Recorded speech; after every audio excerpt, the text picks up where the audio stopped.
Hello friend, कैसे हैं? उम्मीद करता हूँ सब ठीक ठाक होंगे। मैं आज जो कॉमन डिजीज़ में टॉपिक या डिजीज़ डिस्कस करने वाले हैं वो है पेप्टिक अल्सर। पेप्टिक अल्सर या मैदे की जलन या सीने में जलन, गैस, ये सारी चीज़ें एक ही हैं। बहुत सारे पेशेंट्स जो हमारे पास आते हैं मोस्टली वो इसी कंप्लेंट से आते हैं कि सीने में जलन है, गैस हो जाती है, बदहज़मी है, खाने के बाद जो है वो पेट फूल जाता है। तो ये सारी चीज़ें जो है ये एक कॉमन टर्म यूज़ करते हैं, पेप्टिक अल्सर डिजीज़। इसमें बहुत सारे टाइप्स हैं पेप्टिक अल्सर के। अगर वो ड्यूडेनम जो एक इंटेस्टाइन का पार्ट अगर वहाँ होता है तो ड्यूडेनल अल्सर कहते हैं। अगर वो स्टमक के अंदर हो रहा है तो उसको गैस्ट्रिक अल्सर कहते हैं। और बहुत सारे और भी इसके टाइप्स हैं, लेकिन कॉमनली जो हम हमारे यहाँ पेशेंट देखे जाते हैं वो है ड्यूडेनल अल्सर और गैस्ट्रिक अल्सर। तो फ्रेंड्स, ये कॉमन डिजीज़ है, बहुत कॉमन ओपीडीज़ में पेशेंट आते हैं। तो इसका काज क्या है, इतनी कॉमन क्यों हुई है, काज क्या है, ये डिस्कस करेंगे।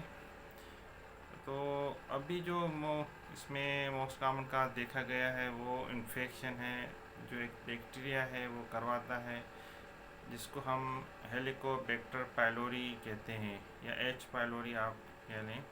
ये एक बैक्टीरिया है जो हमारे जिस्म में एंटर होता है ओरोफिकल रूट से। मीन्स कि हम जो खाना खाते हैं, कंटामिनेटेड फूड, वाटर, ये सारी चीज़ें, ये सोर्स है इस बैक्टीरिया का, वो हमारे स्टमक में जाता है, वहाँ ग्रोथ करता है, फिर जाके वो अल्सर करवाता है।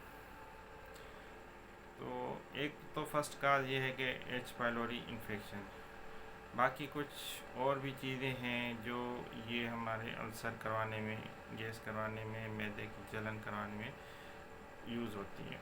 वो है ड्रग्स।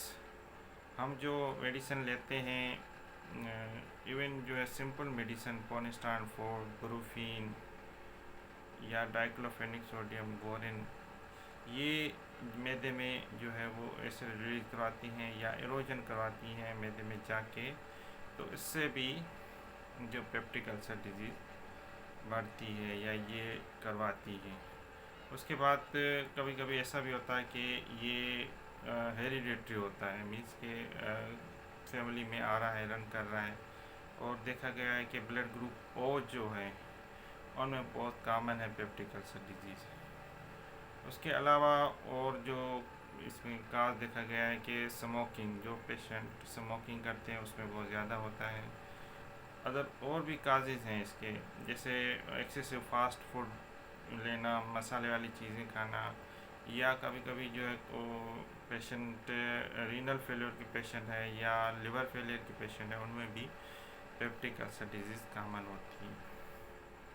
तो फ्रेंड्स, इसमें पेशेंट जो है उनकी साइन सिम्टम क्या होंगी। पेशेंट आपके पास आता है कि मुझे एपिगैस्ट्रिक पेन है एब्डोमेन में, इवन वो पॉइंटेड साइन हम कहते हैं कि भाई एपिगैस्ट्रिक रीजन ये है, तो वहाँ पे पेशेंट बोलेगा, या वॉमिटिंग होगी, इंडाइजेशन होगा, पेशेंट बोलेगा खाना खाता हूँ पेट फूल जाता है, दर्द होता है, हजम नहीं होता, उल्टी हो जाती है।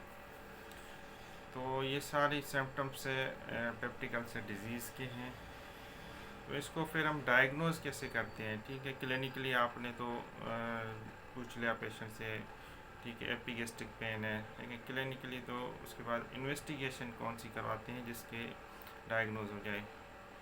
फ्रेंड्स, जैसे मैंने कहा कि ये इन्फेक्शन जो है वो करवाता है, तो हम इसके लिए एच पाइलोरी एंटीबॉडीज़ करवाते हैं। अगर वो पॉजिटिव आ जाती है तो फिर तो इसी इन्फेक्शन की वजह से अल्सर की डिज़ीज़ है। उसके अलावा अगर इरोजन है, मीन्स के उसमें ज़ख़म हो गए हैं, तो फिर एंडोस्कोपी करते हैं। एंडोस्कोपी में पता चल जाएगा कि अंदर कौन कितने ज़ख़म है, क्या है और किस पार्ट में हुए हैं। तो मोस्टली जो है वो ये दोनों टेस्ट करवाते हैं। उसके बाद जो है वो ट्रीटमेंट ऑप्शन आता है। ट्रीट कैसे करते हैं पेशेंट को जो मैदे का अल्सर या पेप्टिक अल्सर से आता है। सिंपल ट्रीटमेंट है, जनरल मेजर्स हैं और स्पेसिफिक थेरापी है। जनरल मेजर्स मीन के पेशेंट को हम एडवाइस क्या क्या करना चाहिए कि आप जो है फूड जो ले रहे हैं वो इतना तेज़ ना हो, मसाले वाले ना हो, स्मोकिंग स्टॉप करनी है। उसके अलावा कभी कभी हम पेशेंट को ये भी कहते हैं कि आप जो है वो डाइट में ऐसी मेडिसिन ना लें जो जो आपकी जो है मैदे का जलन करवाए, जैसे ब्रूफिन अवॉइड करें या कोनेस्टॉन अवॉइड करें या डाइक्लोरान अवॉइड करें। या कभी कभी डाइट में भी हम पेशेंट को बोलते हैं कि आप गैस प्रोड्यूसिंग वेजिटेबल्स या फ्रूट्स वगैरह नहीं लें। गैस प्रोड्यूसिंग वेजिटेबल्स से मुराद है कि जो सब्जियां गैस पैदा करती हैं। जैसे कुछ लोग जो है वो सलाद में कच्चा बसर लेते हैं, प्याज वो खाते हैं, वो भी गैस प्रोड्यूसिंग वेजिटेबल है। या गोभी जो है, कॉलीफ्लावर, वो भी गैस प्रोड्यूसिंग वेजिटेबल है। मूली है, इसको अवॉइड करना है जिस पेशेंट को ये तकलीफ़ है। ये तो हो गई general measures. Specific measures means के मेडिकल थेरापी, जिसमें हम जो है वो बहुत सारे मेडिसिन अवेलेबल है, टेबलेट फॉर्म में है, सिरप है, कैप्सूल है। तो बहुत सारे ग्रुप्स हैं। अब मोस्टली कॉमनली ग्रुप जो है हमारे पास एंटासिड है, वो यूज़ करते हैं। उसमें सिरप भी अवेलेबल है, टेबलेट्स भी है। उसके बाद जो है बहुत कॉमनली यूज़ जो होती है प्रोटॉन पंप इनहिबिटर, जिसमें ओमिप्राजोल जो कॉमनली मेडिसिन यूज होती है, राइजेक है, नेक्सम है या रूलिंग है। तो ये जो मेडिसिन है, उसके अलावा कभी कभी एडवांस ट्रीटमेंट भी आ गई है। इसके बाद ओमिप्राजोल से भी कवर नहीं हो करना तो डेक्सलेंसाप्रोजोल या उससे भी एडवांस मेडिसिन आ गई है जो पेशेंट को देते हैं। अगर फिर भी पेशेंट को कवर नहीं कर रहा और कभी कभी एरोजन या ज़ख्म इतने हो गए कि ब्लीडिंग हो रही है, हेमेटेमेसिस हो रही है, वॉमिटिंग में ब्लड आ रहा हो, हेमेटेमेसिस उसको कहते हैं, तो उसके बाद एंडोस्कोपी ट्रीटमेंट है।